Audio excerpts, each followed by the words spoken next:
Squeeze out's a good thing. You wanna make sure your glue squeezes out. If not, don't have enough glue.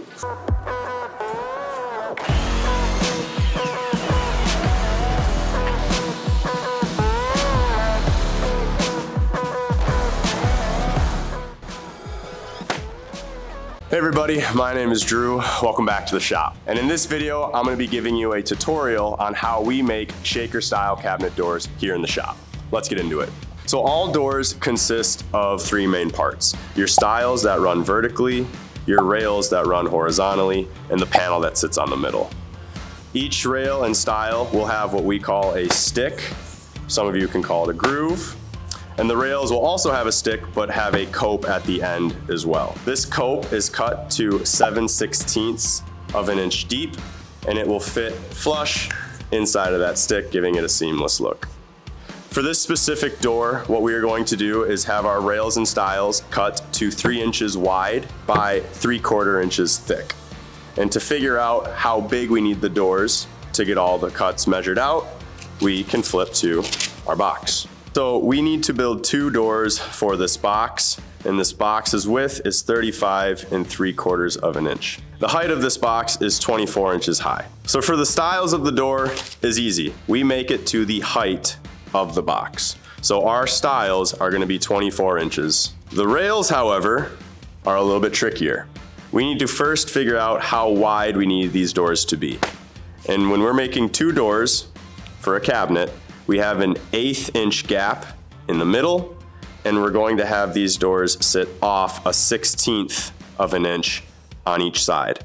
So for 35 3/4, we are going to take off an 1/8 for the middle, a 1/16 for this side, and a 1/16 for this side, which gives us a total of 35.5.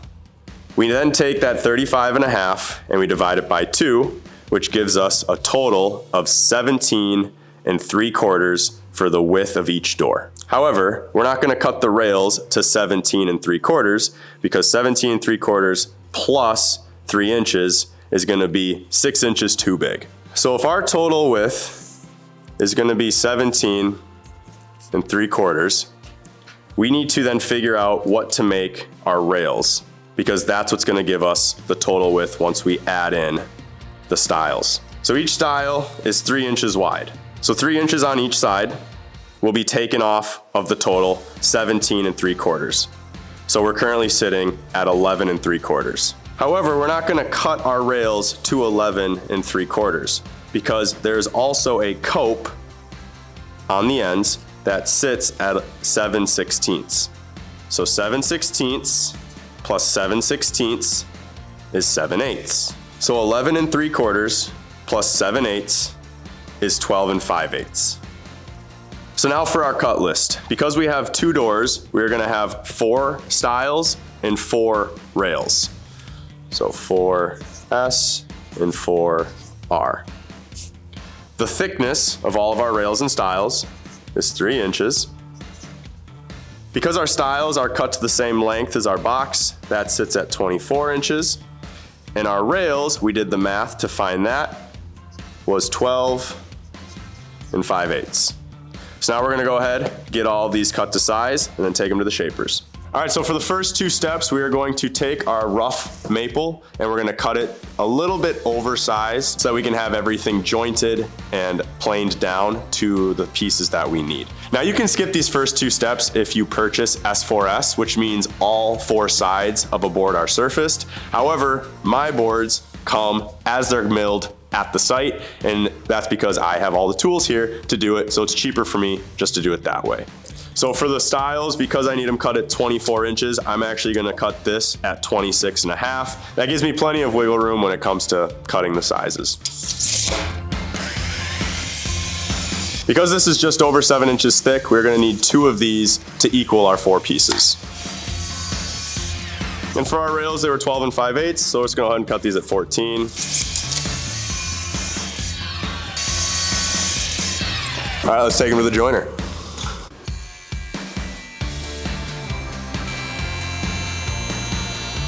So once you've joined the flat side, you're gonna place that side against the back rail, which will then give you a perfect 90-degree angle for this surface to then get joined as well. When I pick which side to join, every board has a little bit of a curve to it. So you wanna make sure that you put the curve down, because if it's bowed and you try to put it through, you're not gonna be able to get both edges. So listen to this. You hear how it was cutting, then it wasn't, then it was cutting, and now listen again. Hear how it's getting more, and then this one should be full.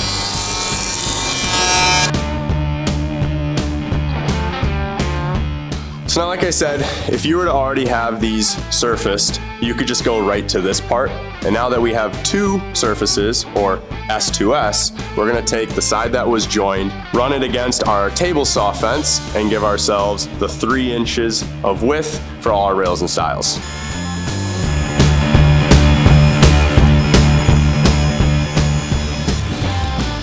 Very next thing we need to do is plane all of our pieces down to just over 3/4 of an inch thick, because that's what we do with all our rails and stiles. So we're gonna take out our planer here and get all of them planed out.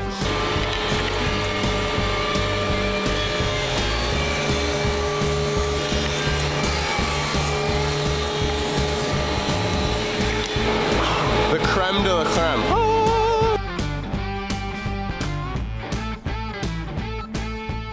All right, so now that we have everything planed down, we are going to get them cut to size. So for our stiles, they're 24 inches. So we have a saw stop, so we can set this to 24.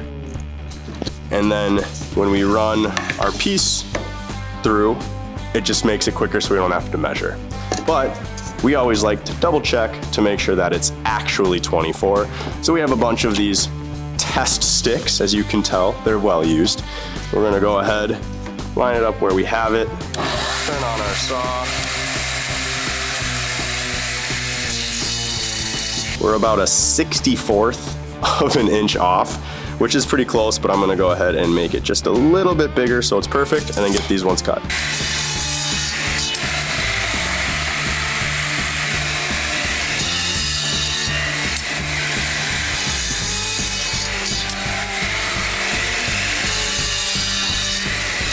And now we're gonna go cut the 12 and 5/8 and get up to the shaper. All right, let's go upstairs. So for the shaper that we're gonna use for a shaker style, we have our shaper, and we do what's called climb cutting. So the blade will spin into the wood as it's climbing up the cut. So we take our 4 rails that we have, which are the shorter ones. I've done this before. I've accidentally cut my stiles, and then you have to redo everything. So we're gonna cut our 4 rails, make sure they're the right size. And what we do is we're gonna push our guide up against our shaper fence. We're gonna take our rail, slide it up flush against the fence, push down, turn on our shaper, and push it through. So when you are finished with the first side cope, you want to make sure that you take it out and put it in the exact same side. The reason being is if you look here, one side is taller than another side. So if you end up putting it in flipped upside down, your sides won't match. All right, now we're gonna go cut the sticks. Let's go. Because our copes are 7/16 deep, we have our shaper set up for a 1/2 inch groove. That way, if it's too short, it will bottom out and you'll have a gap inside of your panel, and you don't want that. So we have the groove set a little bit deeper than what the cope actually is. So what we're gonna do is take 2 of our stiles and rails, dry fit them together, which means no glue, and we're gonna see how close we came to our 17 3/4 inch length.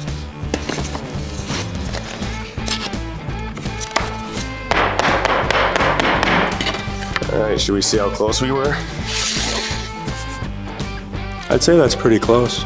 Spot on. Now that we know the door is the right width, we're gonna go ahead and cut the panel, get it pinned together, and you're ready to go. All right, so we're back to our amazing drawing, and we are going to figure out how we get the dimensions of the inside panel. So just to recap, our height is 24 inches, and our width is 17 3/4. Now to find the panel, what we're gonna do is, because the width of each rail and stile is 3 inches, we are going to subtract both sides. So we're taking off 6 inches from the height and the width, and then we're adding an inch back. The reason we're adding an inch is because your panel has to sit in that groove that we cut along all of your rails and stiles. And that groove, if you remember, was a 1/2 inch deep. So instead of just taking off 6 inches, why not just take off 5 inches? And that gives you your height and width of the panel. So 24 minus 5 is 19 for the height, and 17 3/4 minus 5 is 12 3/4. Because these doors are gonna be painted, that is why we're using maple for the rails and stiles, and for the panel, we use 1/4 inch MDF.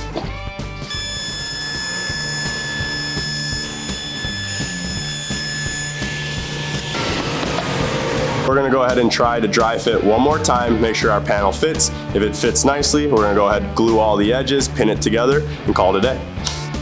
If you do wanna check to make sure that your width is correct, as long as they are very similar to the length of the cope, because your cope goes in the groove, that looks like a really good width. For the length, you just kinda gotta guess.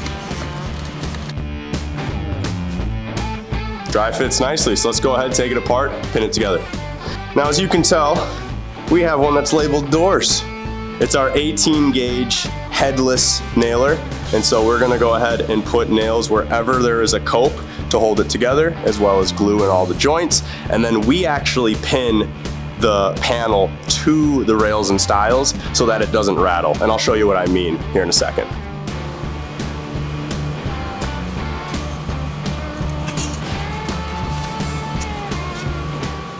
Squeeze out's a good thing. You wanna make sure your glue squeezes out. If not, don't have enough glue.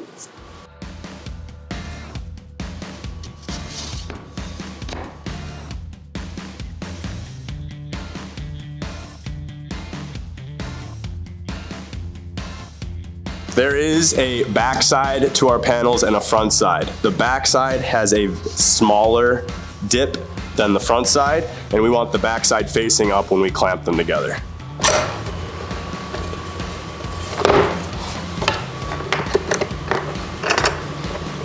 So this one has a little bit of a dip to it, and so what I'm gonna do is actually grab a spacer block and pound this rail up a bit, because we want these to be as flush as possible.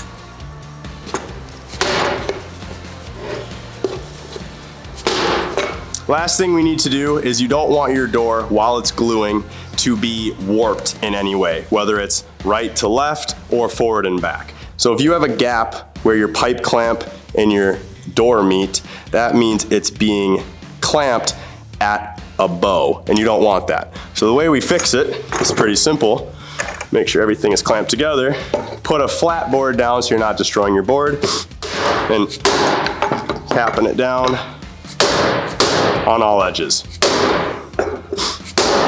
The final thing that we need to do before we pin the doors is we need to make sure that it is parallel. We don't want the door to be off, because when you go to set it in, it's gonna ruin your whole measurement.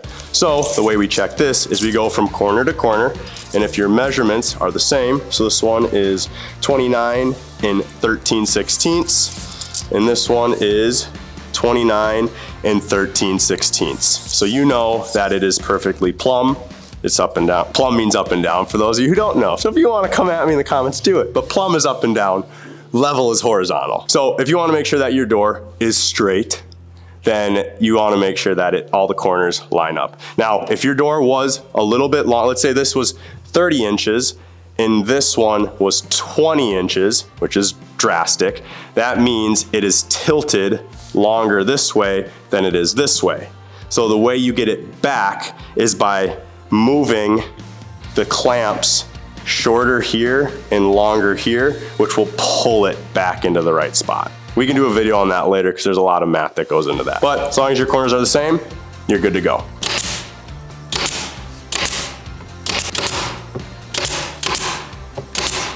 Now, once they're pinned, you can take them out because the clamps aren't really doing anything. And I want you to hear the difference when there's a door that is pinned in versus a door that is not. Now what we're gonna do is we're gonna pin it, and we're gonna see if you can hear a difference. We're gonna put our gun upside down and shoot a pin at an angle, which pins the door. Now let's see if you can hear a difference in the door. You hear the difference? There's not that high pitch. That's because when a door shuts, sometimes they rattle, and we don't want that here at Pine Haven Homes. So we pin them in. Little extra time, but it's definitely worth it. And that's how we build shaker style cabinet doors here at Pine Haven Homes. And if you'd like to see how we built them without using any of the tools you saw here, except for a table saw and a miter saw, I have a video that you can click right up here. And if you'd like to follow along on this amazing journey, growing this business and creating some cool DIY projects, go ahead, hit that subscribe button. I'll see you in the next one. See ya.